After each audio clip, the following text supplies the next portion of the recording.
প্রথমত হয়েছে যে দেখুন, আমি অনেক দিনই রাজ্য সরকারের প্রতি বীতশ্রদ্ধ হয়ে পড়েছিলাম। তার কারণ হচ্ছে যে বিভিন্ন ঘটনাতে যেখানে হাইকোর্ট, যেটাকে আমরা আইনের মন্দির বলি, যেখানে আমরা প্র্যাকটিস করি, সেখানে এসে রাজ্য সরকারের বিভিন্ন ধামাচাপা দেওয়ার ঘটনাগুলো পরিষ্কার হয়ে যাচ্ছিল।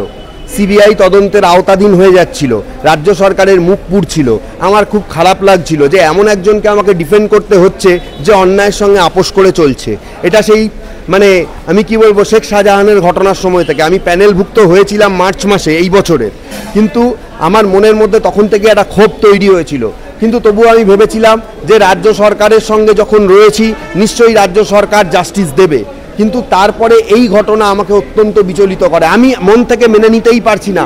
ধর্ষণ করে খুন হয়ে গেল কলকাতার মধ্যে, কলকাতা পুলিশ নিশ্চুপ। সেখানে কলকাতা পুলিশের সিপি বলে দিলেন আত্মহত্যা। আবার সেই সিপি মানুষকে ফেক নিউজ ছড়ানোর এগেনস্টে সেই সিপির পুলিশই আবার ডেকে পাঠাচ্ছে। আরে সিপি তো এখানে যেখানে, এবং 100 বছরের ডার্বি বন্ধ করে সেখানে নাকি চক্রান্ত হবে, সেখানে নাকি প্ল্যাকার্ড ঝুলবে, সাধারণ মানুষকে মারা হলো, সাধারণ মানুষের ওপর অত্যাচার করা হলো। এই রাজ্য সরকারের অ্যাডমিনিস্ট্রেটিভ বডি হচ্ছে পুলিশ। আমাদের করের টাকায় পুলিশের মাইনে হয়। এই পুলিশ আজকে মানুষের সঙ্গে, সাধারণ মানুষের সঙ্গে এই ব্যবহার করছে। আজকে সুপ্রিম কোর্ট ওই ব্যাপারটা পরিষ্কার হয়ে গেছে। আমি মনে করি এই রাজ্য সরকারের সঙ্গে কোনো কাজ যদি করি, আমি বিবেকের কাছে, আমার নিজের কাছে আমি ছোট হয়ে যাব। আমার আর বিন্দুমাত্র এই রাজ্য সরকারের সঙ্গে থাকার কোনো ইচ্ছা নেই। সেই জন্য আমি এই ছাড়ার ডিসিশনটা নিয়েছি। সুপ্রিম কোর্ট আজকে যে বিষয়ে কথা বলেছে, এই যে কেন্দ্রীয় নিরাপত্তা আরজি করকে, আপনি আইনজীবী হিসেবে কোন কোন বিষয়গুলো বলবেন? একদম একদম কেন্দ্রীয় নিরাপত্তা এটা সত্যিকারের দরকার তো ছিল। আরজি করের যা পরিস্থিতি, দিনের পর দিন তথ্য লোপাট করার চেষ্টা করা হচ্ছে, এই সিট গঠন করা হয়েছে। আপনি কি মনে করছেন যে এটা কি মানে অপরাধীদের ধরানোর জন্য হাইকোর্ট সিট গঠন করতে বলেনি?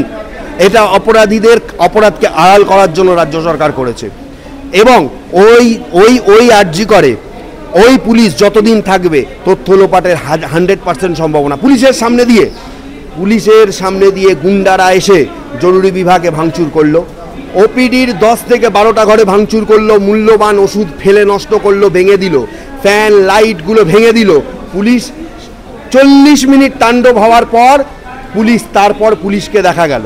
পুলিশ এখন বলছে তাদের মাথা ফেটেছে, তাদের কষ্ট হয়েছে, তাদের এই হয়েছে। কিন্তু আমরা মানে আমি তো মানে ভাবতেই পাচ্ছি না যে পুলিশের কি ভূমিকা। তারা গিয়ে কম্বলের তলায় লোকাচ্ছে, তারা গিয়ে নার্সের বাথরুমে লোকাচ্ছে। এই পুলিশ নিরাপত্তা দেবে? এই পুলিশের ওপর নিরাপত্তা?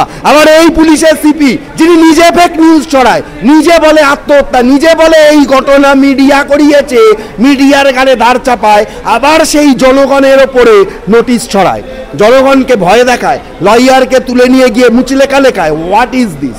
এই পুলিশ অ্যাডমিনিস্ট্রেশনের অংশ, রাজ্য সরকারের অংশ। এই পুলিশ যেখানে থাকবে সেখানে তথ্য লোপাটের সম্ভাবনা হতে পারে। সুপ্রিম কোর্ট সঠিক সিদ্ধান্ত নিয়েছে, আধা সেনা মোতায়েন করেছে। আমি এই অর্ডারকে স্বাগত জানাচ্ছি। স্যার, উদয়ন গুহ কিন্তু বলেছেন যারা আঙুল উঁচিয়ে বলছেন মমতা বন্দ্যোপাধ্যায়কে পদ থেকে সরিয়ে দেবো, তাদের খুঁজে খুঁজে আঙুল ভেঙে দেওয়া হবে। কি বলবেন আইনজীবী হিসেবে? দেখুন, সব থেকে বড় ব্যাপার হচ্ছে যে যাদের নিজের শিক্ষা দীক্ষার অভাব থাকে তারাই এই ধরনের কথা বলতে পারে। এবং উনি মেয়েদের ড্রেস নিয়ে কটাক্ষ করেছেন, ওনাকেও মানে অনিচ্ছাকৃতভাবে এইগুলো করার জন্য আমি মনে করি যে ওনার নামে মামলা হওয়া উচিত। এবং তারপরে সোশ্যাল মিডিয়ায় এবং আপনাদের মিডিয়ার সামনে ওনার বক্তব্য নিয়ে যখন আপনারা মানুষের সঙ্গে কথা বলছিলেন, তখন ওনাকে যে কত সুন্দর ভাষা মানে সেখানকার মহিলারা বলেছেন বা সারা রাজ্যের মহিলারা বলছেন, সেটাও আমরা দেখতে পাচ্ছি। আমার মনে হয় ওনার ঘরে মা বোন কেউ নেই, সেই জন্য উনি এই ধরনের কথাবার্তা বলছেন। আমার মনে হয় সেখান থেকে ওনার বিরত থাকা উচিত।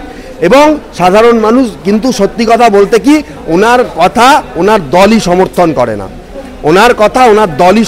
করে না। বিচ্ছিন্ন ঘটনা কুণাল ঘোষ বলেছেন, যদিও কুণাল ঘোষের কাজকর্ম ঠিক নয়, তবুও উনি যে বলেছেন বিচ্ছিন্ন ঘটনা, দল সমর্থন করছে না, মহিলাদের প্রতি পূর্ণ আস্থা রয়েছে। এইটাকে আমি মনে করি যে দল যে তাকে কন্ডেম করছে, দল যে এরকম ধরনের নোংরামি চায় না, এটা তার মানে এটা অন্তত স্পষ্ট বার্তা দল দিতে পেরেছে। স্যার, আমরা কিন্তু অনেক বিষয়ে দেখেছি যে বিচার হতে হতে আবার বিচারাধীন রয়ে গেছে, অনেক বছর ধরে কেস চলছে। এই পার্টিকুলার বিষয়টি নিয়ে আপনি কি বলবেন, যে আমরা কি সমাধান পাবো? মানে আদৌ কি বিচার হবে? উচিত তো পাওয়া। সুপ্রিম কোর্ট মনিটরিং করছে, হাইকোর্ট মনিটরিং করছে, সিবিআই তদন্ত করছে।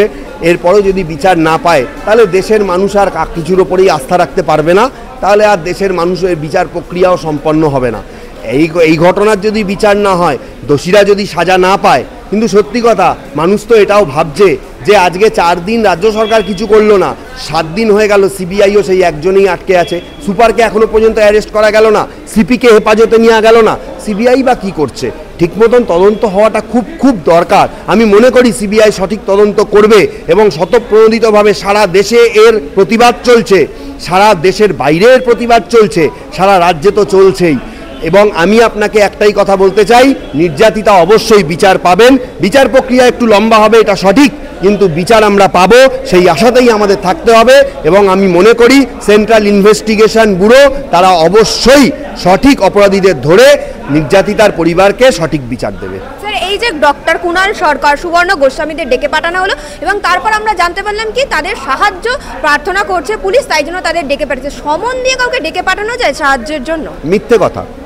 সাহায্য প্রার্থনা করছে নয়, তাদের সাহায্য প্রার্থনা করছে, এটা পুলিশ বলতে পরে বাধ্য হয়েছে, কারণ কোনো আইন তারা দেখাতে পারেনি। আমি আপনাকে একটাই বলবো, মিডিয়াতেও অনেকেই দাবিটা করছেন, আমার সহনাগরিক সুপ্রিম কোর্ট বলে দিচ্ছে আর কাউকে ডাকা যাবে না। তা সত্ত্বেও যদি কেউ দাদাগিরি করে, যদি কোনো থানা, কোনো মহল্লা, কোনো অ্যাডমিনিস্ট্রেশন, কোনো অফিস যদি এই ঘটনাতে আপনাকে ডাকে, আপনি কোনো না কোনো আইনজীবীর সঙ্গে সেইখানে যাবেন, আইনজীবী ছাড়া একটা পদক্ষেপও করবেন না, আইনজীবীকে দেখিয়ে নিয়ে তবে কোনো নোটিশে সই করবেন এবং পুলিশকে পরিষ্কার বলবেন, জিজ্ঞেস করবেন দেশের সুপ্রিম কোর্ট বন্ধ করে দেওয়ার পর আপনার কাছে কোন অর্ডার আছে, সুপ্রিম কোর্টের কোন জজ, সুপ্রিম কোর্টের চিফ জাস্টিসের ওপরে গিয়ে আপনার কোন মন্ত্রী, কোন আমলা, কোন সিপি আপনাকে অর্ডার দিয়েছে আজকে ডাকার জন্য, দয়া করে সেই অর্ডারটা আমাকে দেখান। আইন সবার জন্য, মনে রাখবেন। এবং আপনাদেরকে আমি বলে দিচ্ছি, দেশের সুপ্রিম কোর্ট আজকে কিছুক্ষণ আগে যে অর্ডার দিয়েছে তাতে বলে দিয়েছে ঘটনা দিনের আলোর মতো পরিষ্কার। ফেক নিউজ হোক, ট্রু নিউজ হোক, পুলিশ কাউকে ডেকে আর হ্যারাসমেন্ট করতে পারবে না, এটা আপনারা মনে রাখবেন এবং এই বার্তাটা আপনারা ছড়িয়ে দিন। পুলিশের অন্যায় চক্রান্ত তথা রাজ্য সরকারের অন্যায় চক্রান্ত থেকে বিরত থাকুন এবং নিজেদের অধিকারকে সুপ্রতিষ্ঠিত করুন। Thank you.